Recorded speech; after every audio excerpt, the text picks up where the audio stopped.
had a really weird moment on Deadpool where he said, let's do one more take. As the character, he was like horrifically mean to me. Would I work with him again? No. Ryan Reynolds is that guy who can make sarcasm sound like sincerity, and sincerity sound like a punchline. On screen, he's the ultimate charmer. Off screen, he's the same, or is he? Behind the effortless, cool, and perfectly timed smirk, not everyone in Hollywood is laughing. Some co-stars have stories that aren't exactly fan-favorite material. What happens when the nice guy of Hollywood rubs his fellow actors the wrong way? Dwayne Johnson, clash of alpha energy on Red Notice. When you put two of Hollywood's most confident men in the same room, one built like a tank, the other armed with verbal dynamite, you're bound to get sparks. That's what happened, at least according to whispers around the Red Notice set, when Ryan Reynolds teamed up with Dwayne "The Rock" Johnson for Netflix's biggest action comedy. On screen, they were opposites who somehow clicked. Off screen, not everyone was convinced the bromance was real. From day one, Red Notice was designed to be a spectacle, high-stakes heists, international chase scenes, and enough charisma to power a small city. Reynolds played the wisecracking art thief Nolan Booth, and Johnson, the straight-laced FBI profiler, trying to stop him. The chemistry worked, quick, banter-heavy, exactly the kind of buddy dynamic Reynolds thrives on. But behind the scenes, reports started circulating that the two leading men didn't always see eye to eye. It wasn't an explosive feud,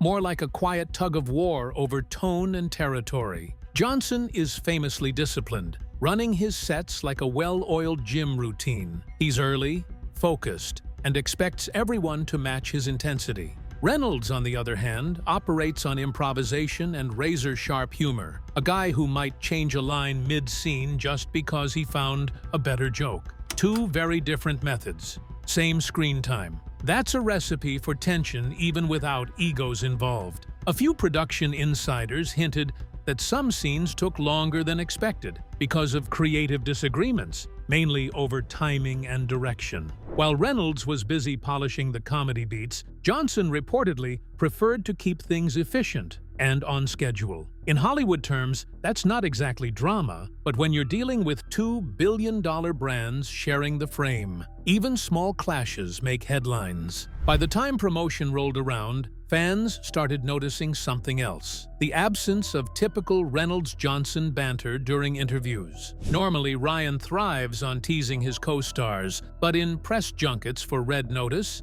things felt polite. Professional, sure, but missing that spark.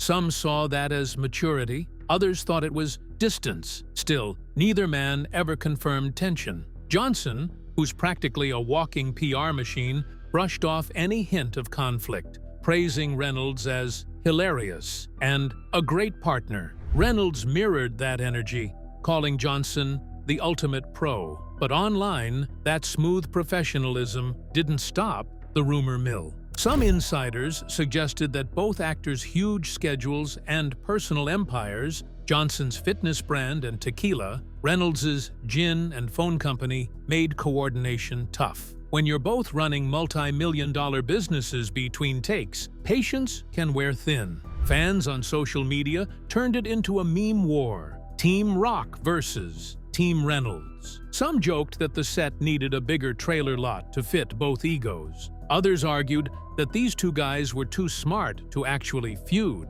that what people mistook for tension was just mutual competitiveness. And to be fair, they have a lot in common. Both are self-made, relentlessly driven, and naturally charismatic. Both turned themselves into brands by embracing authenticity and humor. The difference is in the delivery. Johnson's charm comes from sincerity, the motivational guy who wakes up at 4 a.m. to conquer the day. Reynolds comes from irony, the guy who's probably cracking a joke about how ridiculous that sounds. When those energies collide, you get magic on screen and a little static off it. Despite the gossip, Red Notice was a global success, pulling record-breaking streaming numbers. Netflix immediately greenlit sequels, and both actors returned, a pretty clear sign that whatever tension existed, it wasn't personal enough to kill the franchise. Still, fans couldn't help but notice that their paths haven't overlapped since. Johnson dove deeper into his Fast and Furious spin-offs and Jungle Cruise ventures, while Reynolds stayed in his comedic comfort zone, blending business with blockbuster hits. So did they really clash? Maybe, maybe not. But if they did, it wasn't about ego. It was about two professionals who are both used to leading the room. You can't have two quarterbacks calling plays on the same field without a few mixed signals. And in the end, that's probably what made Red Notice work. The tension you feel between Reynolds' sarcasm and Johnson's seriousness wasn't faked. It was real chemistry, part friction, part respect, and it showed. Because even when Hollywood's two biggest alphas don't perfectly sync, the audience still wins. But what about two Hollywood beautiful faces who even got married and eventually broke up?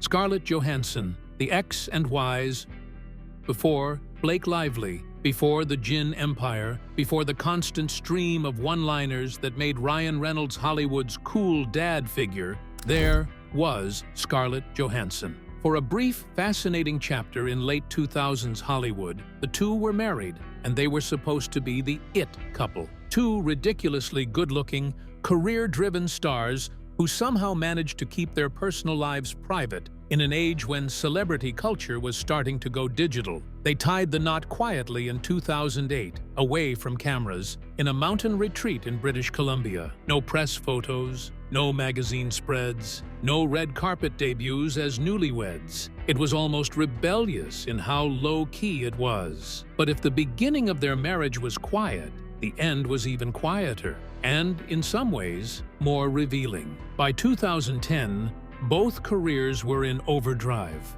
Johansson was deep in the Marvel Universe as Black Widow, and Reynolds was navigating a string of roles that led him toward Green Lantern, the film that would nearly derail his career before Deadpool saved it years later. When they divorced in 2011, they released a joint statement that was remarkably calm. No finger-pointing, no scandal. Just two people saying it wasn't working. But for fans and tabloids alike, the curiosity lingered. What went wrong? Over the years, Johansson has offered small glimpses into her perspective, not bitterness, but insight. In a 2019 Vanity Fair interview, she reflected on that first marriage, saying, "I didn't fully understand marriage back then. I was 23. It's a different world when you're that young and trying to balance fame and privacy." She never named Reynolds directly, but everyone knew. It was mature, a little wistful, and completely in line with how she's handled everything since. Reynolds, for his part, has never publicly spoken negatively about Johansson. He's joked about nearly everything else in his life, from past failures to awkward roles, but that chapter remains sealed with respect. When asked years later about his relationships, he simply said he'd been lucky to learn from all of them. It's a Reynolds-style understatement that says a lot without saying much. The fascinating thing about their post-marriage dynamic is that it's defined by what didn't happen. There were no social media digs, no Hollywood tension at award shows, no icy red carpet moments. In an industry that thrives on drama, the absence of it was almost refreshing. Behind the scenes, insiders have said their split wasn't about scandal, but about timing. They were both ascending, both constantly working, and both stubbornly independent. Two people who loved each other, but couldn't fit their growing ambitions into the same orbit. And yet, what makes this part of Reynolds' story so interesting is how it shaped his next act. After his marriage to Johansson, Reynolds became noticeably more open, not with gossip, but with humor. He started using comedy as armor and honesty as his brand. By the time he met Blake Lively on the set of Green Lantern, ironically, the film that flopped, he'd learned to stop taking Hollywood and himself too seriously. Johansson, meanwhile, found her balance too. She became one of the most respected actresses of her generation, earning Oscar nominations and maintaining a career built on talent rather than headlines. She remarried, started a family, and, like Reynolds, figured out how to keep fame from running her life. In the rare moments when their names cross paths in interviews, it's never awkward, just a quiet acknowledgement that they shared a moment in time. No animosity, no bitterness, just two people who grew up and moved on. Their story isn't a feud or even a fallout. It's more of a turning point. The marriage didn't define them, but it did refine them. While some might throw shade or air old grievances, Johansson and Reynolds did something rarer in Hollywood. They handled it like adults. He's the king of comedy on screen, but what if one of his own co-stars didn't find him funny at all? T.J. Miller, the fallout from Deadpool. For years, Ryan Reynolds and T.J. Miller looked like the perfect comic duo, the quick-talking mercenary and the wisecracking bartender who could roast each other faster than the script could keep up.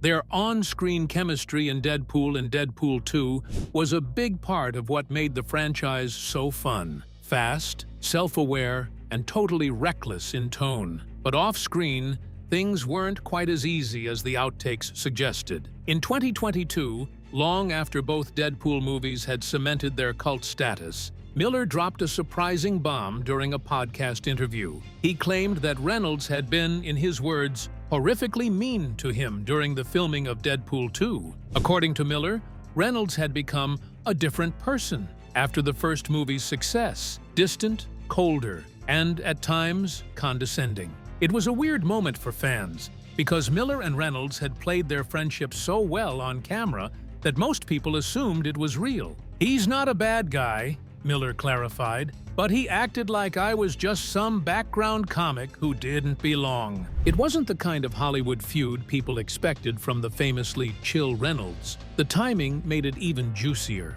By 2022, Reynolds was one of the most bankable stars in the world, with Free Guy, The Adam Project, and a $600 million gin empire to his name. So when a former co-star suggested he'd let fame get to his head, the story spread faster than a Reynolds one-liner on Twitter. Reynolds, to his credit, didn't engage. He didn't sub-tweet, didn't issue a statement, didn't even hint at it in an interview. That silence, though, only fueled curiosity. Fans on Reddit and Twitter went full detective mode, analyzing behind-the-scenes footage to see if they could spot tension. A few claimed Miller looked uncomfortable in interviews. Others argued it was just his usual sarcasm. A few weeks later, Miller clarified the situation again, this time more softly. He said he and Reynolds had since spoken, and the actor had reached out to clear the air. "He was cool," Miller admitted. "We talked, and it was all good. I just shouldn't have said that publicly." In other words, it wasn't some dramatic betrayal, just two strong personalities who collided under pressure. Still, the story stuck, because it offered a rare crack in Reynolds' flawless good guy image. People forget that Deadpool was personal for him. He spent over a decade fighting to get that movie made after studios rejected it again and again. When it finally happened, Reynolds didn't just play the character, he became the brand. Every joke, every poster, every viral campaign had his fingerprints all over it. That kind of creative control can make someone look like a perfectionist or a tyrant, depending on who you ask. For Miller, who thrives on improvisation, that could have easily felt like suffocation. For Reynolds, trying to keep the tone razor sharp, every take mattered. It's not hard to imagine how a long day on set could turn one snarky comment into a misunderstanding that spiraled into resentment. In hindsight, the fallout was probably less about hostility and more about the cost of perfection. Both men built their careers on sharp humor, and sometimes sharp humor cuts both ways. By the time Deadpool 3 went into production, Miller wasn't returning, but neither side seemed bitter. The franchise moved forward, and the internet moved on. But the memory of that brief clash lingers as a reminder. Even the wittiest guy in Hollywood can't charm everyone all the time. For every laugh Ryan Reynolds delivers, there's probably a story behind the scenes where someone didn't find it quite as funny. Before the fame and billion-dollar franchises, who really stood beside Ryan Reynolds when he was still just another Disney hopeful? Was there another clash between them? Matthew Lawrence, The Uneasy Encounter. Before Ryan Reynolds was the internet's favorite wisecracker and king of effortless charm, he was just another face in the 90s Disney Channel crowd trying to break out of sitcoms and teen TV into something bigger. And right there in that same Hollywood orbit was another familiar name, Matthew Lawrence. Lawrence, known for Boy Meets World, Mrs. Doubtfire, and Brotherly Love, represented that wholesome pre-social media generation of actors who had grown up on studio sets before they could drive. Reynolds, on the other hand, was hustling through small roles in Two Guys, a Girl, and a Pizza Place and teen dramas, looking for his own breakout moment. The two weren't close friends, but their early paths definitely crossed. In auditions, in those youthful TV circuits where every actor in their 20s seemed to know each other. The connection between Reynolds and Lawrence became more relevant years later, when Lawrence spoke publicly about Hollywood's darker side, hinting that he once lost a major role after refusing an inappropriate advance from a powerful director. The story made headlines, not because Reynolds was directly involved, but because it reopened conversations about how certain golden boys of that era, including Reynolds, had been able to rise in the same system others found toxic or punishing. Lawrence's honesty sparked a wave of reflection about who really makes it in Hollywood and why. Fans quickly noticed that Reynolds' name came up indirectly in think pieces, online discussions, and podcasts. The tone wasn't accusatory, but more comparative. Two actors of similar age, both talented, both navigating that transitional 2000s era, but with wildly different outcomes. While Reynolds climbed from TV to movie stardom, Lawrence faded into smaller roles, later saying he'd been blacklisted after that uncomfortable encounter.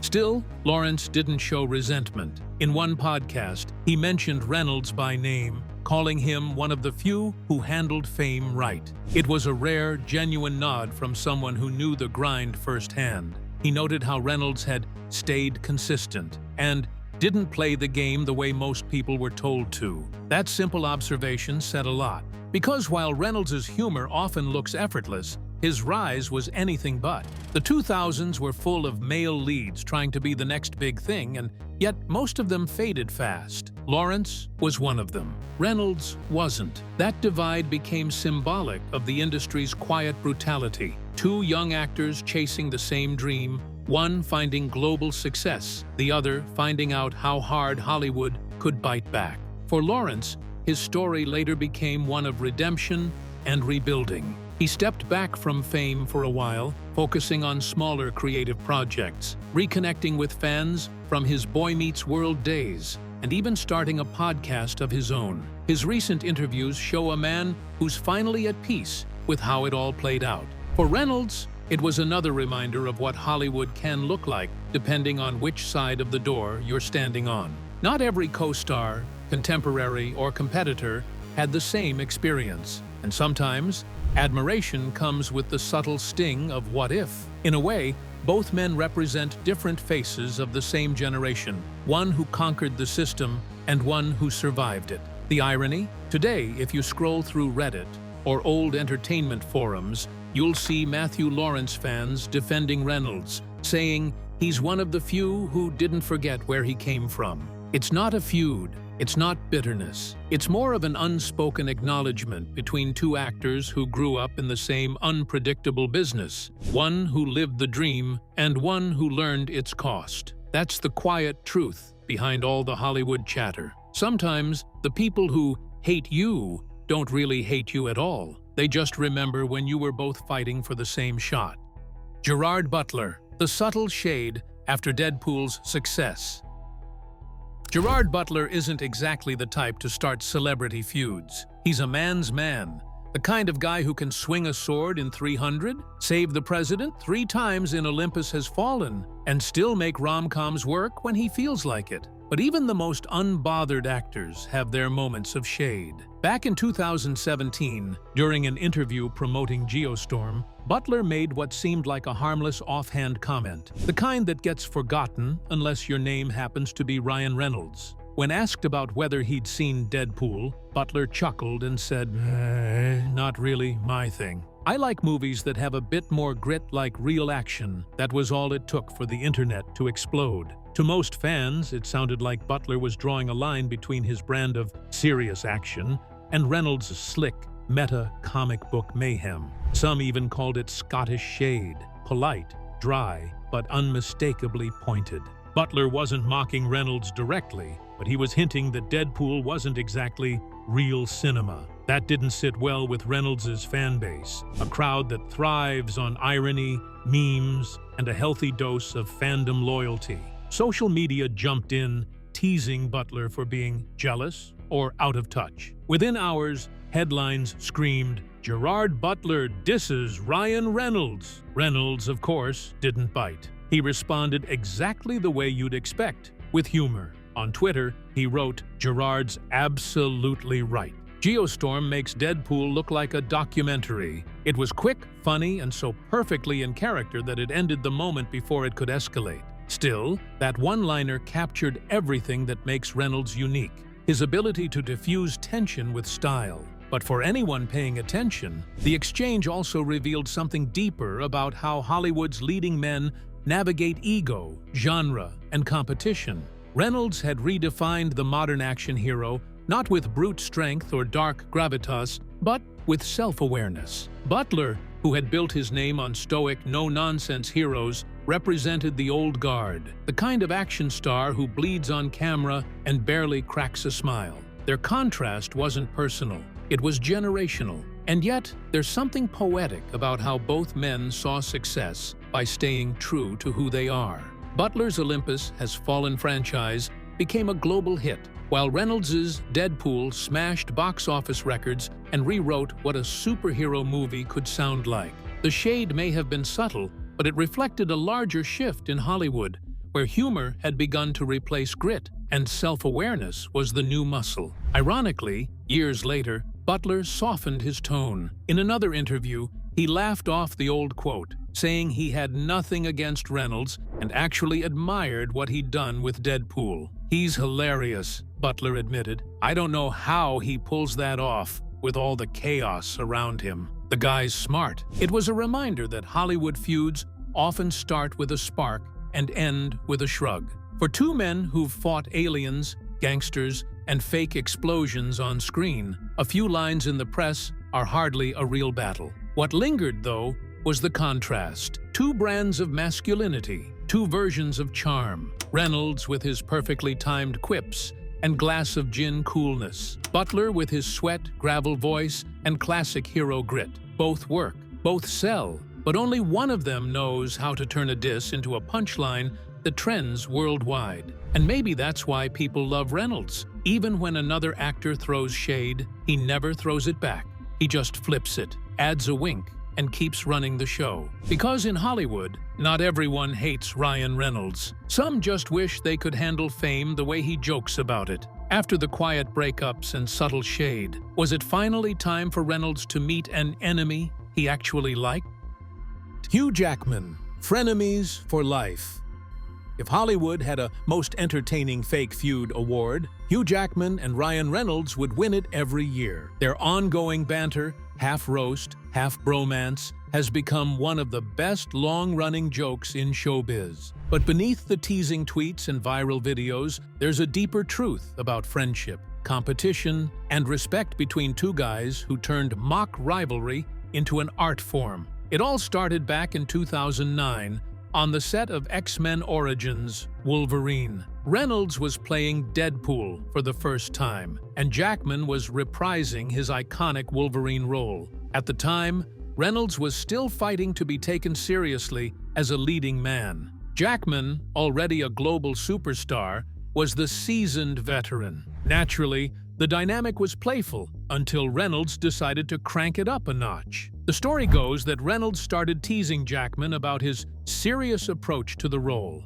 joking that Wolverine needed more jokes, less growl. Jackman shot back by calling Reynolds way too excited about wearing the tight suit. From there, the banter snowballed into a full-blown running gag that would follow them for more than a decade. On Twitter, Instagram, and talk shows, the two began trading mock insults like professional comedians. Reynolds would post fake attack ads against Jackman's coffee company. Jackman would retaliate with campaign-style videos exposing Reynolds' sins as a friend. Fans loved it. Their exchanges were quick, funny, and refreshingly unfiltered, proof that Hollywood didn't have to take itself so seriously. But what makes their feud so enduring is how real their mutual admiration is underneath it.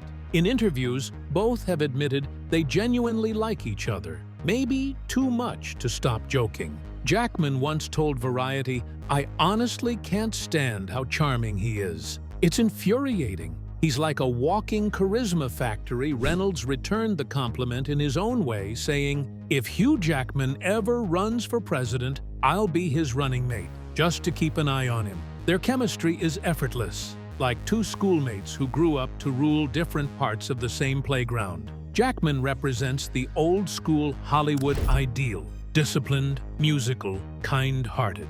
Reynolds, meanwhile, is the class clown who still manages to ace every test. Together, they found a way to turn competitiveness into comedy, and audiences can't get enough. The pair even used their rivalry for good. In 2019, they agreed to call a truce for charity, each filming a commercial for the other's business. Jackman made one for Aviation Gin, Reynolds' brand. Reynolds made one for Laughing Man Coffee, Jackman's fair trade company. The result? Reynolds delivered a heartfelt, beautifully shot ad praising Jackman's philanthropy. Jackman's ad, on the other hand, featured him sarcastically pouring Reynolds' gin onto the floor. It was chaos, perfection, and exactly what fans expected. That balance of genuine friendship wrapped in sarcasm is why their dynamic works so well. In a town where egos often clash, they managed to turn rivalry into a running sitcom, and somehow neither ever looks bad doing it. But make no mistake, their teasing hides a real story of parallel careers. Both are leading men who've weathered the same pressures, maintaining likability, evolving with the times, and staying grounded in an industry built on illusion. Reynolds leaned into humor, Jackman leaned into heart, and together they built something rare, a friendship fans actually root for. When Deadpool 3 was announced, with Jackman officially returning as Wolverine, the internet lost its mind. It wasn't just about superheroes, it was about reunion, redemption, and the thrill of watching two people who actually enjoy working together. Reynolds announced it in his trademark way, a mock-serious video of himself thinking hard about Deadpool's next chapter, before casually asking Jackman, who's walking behind him, "Hey, Hugh, you want to play Wolverine one more time?" Jackman, without missing a beat, replied, "Yeah, sure, Ryan." Cut to black. The internet broke. That moment said everything about their bond: unpretentious, confident, and rooted in respect. For all the teasing, there's no denying their chemistry built one of the most anticipated superhero collaborations in years. Because in Hollywood, where so many feuds are real and so many friendships fade fast, Hugh Jackman and Ryan Reynolds did something different. They made theirs last. One roast, one prank, and one perfect punchline at a time. Annoying or loved?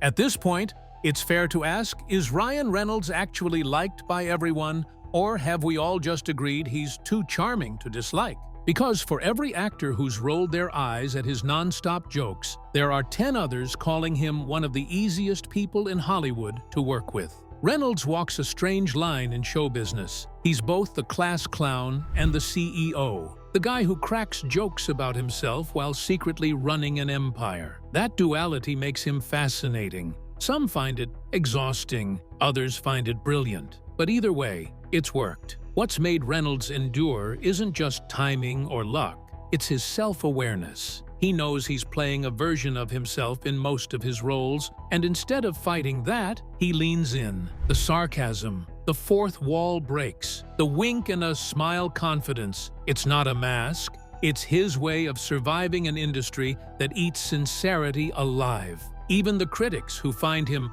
too polished admit he's redefining how a leading man behaves. He doesn't posture, doesn't brood, doesn't pretend to be mysterious. He's approachable, the guy you could actually grab a drink with if he weren't busy buying a soccer club or producing the next blockbuster. And maybe that's why people keep forgiving him for the flops, the missteps, the endless self-promotion. Because behind the PR-perfect surface, there's a real creative hustler who's been rejected more times than he jokes about. From TV comedy long shots to billion-dollar blockbusters, Reynolds didn't charm his way to the top overnight. He earned it with persistence disguised as playfulness. In an industry that constantly reinvents itself, Reynolds has managed to stay ahead of the curve without losing the human touch. He makes fame look easy, but he never lets you forget he's working hard behind the scenes to make it seem that way.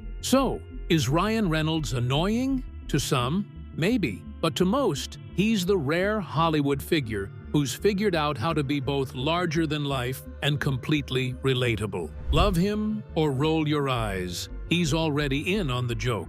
Whether he's your favorite wisecracker or Hollywood's biggest mystery, Ryan Reynolds always gets people talking. Hit subscribe and stick around for more stories behind the stars.